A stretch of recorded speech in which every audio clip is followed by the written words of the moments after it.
목요일 오늘의 종합뉴스 2023년 12월 14일입니다.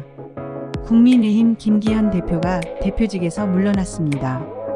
최근 친윤 핵심 장제원 의원의 총선 불출마 선언 이후 거취에 대한 압박을 받아온 터였죠.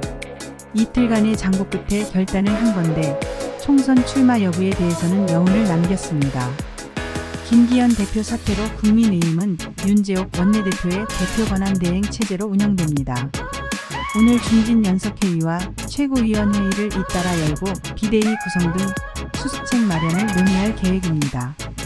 이낙연 전 더불어민주당 대표가 신당 창당을 사실상 공식화했습니다.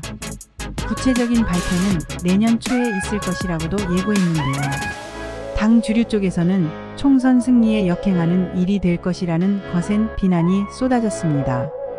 우리 시간 어젯밤 열린 한네덜란드 정상회담에서 양국은 반도체 동맹이라는 점을 공동성명에 명시했습니다.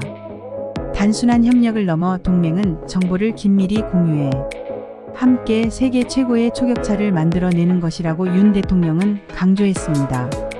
인천경찰청 마약범죄수사계는 마약 정밀 감정에서 음성 판정을 받은 가수 지드래곤 권지용 씨에 대해 다음 주 중 혐의 없음으로 불송치할 계획이라고 밝혔습니다.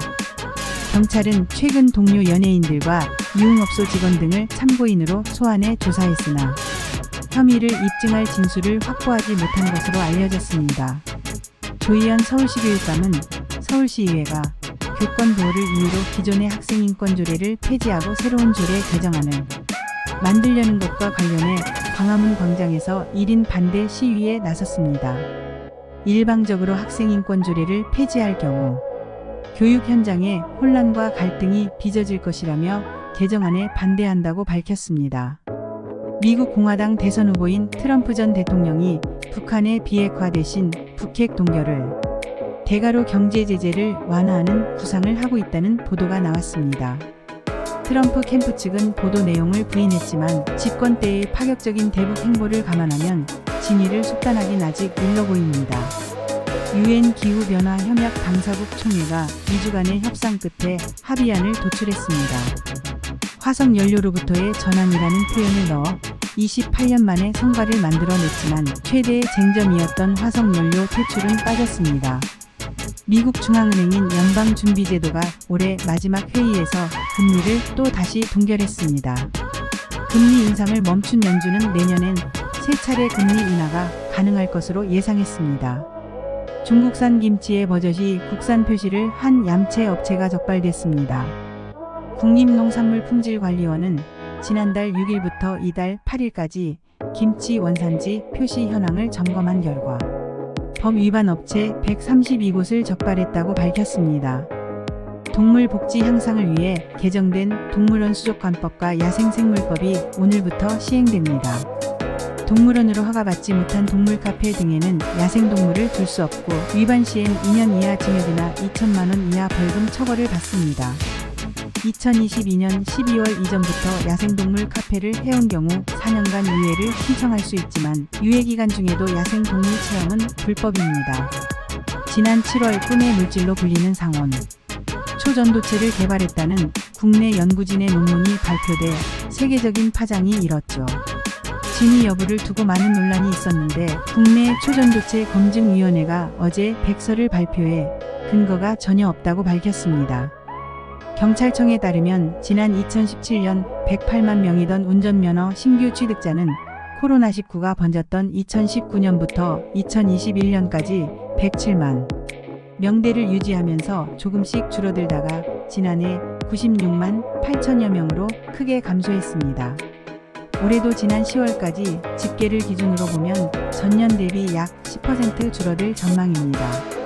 전주시와 롯데가 1조 원을 투자해 전주종합경기장 일대의 컨벤션센터와 호텔, 백화점 등 편의시설 단지를 만듭니다.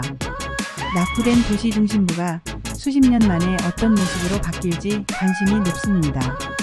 녹차, 꼬막과 함께 키위는 전남 보성의 3대 특산품으로 이름나 있습니다. 우리나라 키위의 대표 주산지 전남 보성인데요. 보성군이 키위 명품화를 위해 전국으로 유통망을 넓히고 적극적으로 수출 확대도 꾀하고 있습니다. 지방 소멸 위기를 맞은 지자체들이 다양한 정책을 내놓고 있는데요. 지난 7월 대구광역시로 편입된 군의군이 내년부터 다자녀 가정에 대한 고등학교 입학 축하금을 1인당 최대 250만원까지 확대 지급합니다. 올해보다 30만에서 50만원 증액된 것으로 둘째 230만원, 셋째 이상은 250만원씩 지급합니다.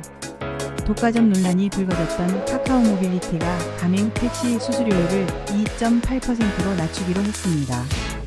이에 현재 35%인 가맹택시 실질 수수료율을 2.8%로 낮춘 신규 가맹택시 서비스를 출시할 방침입니다. 포근한 날씨 때문에 겨울축제장이 비상이 걸렸습니다.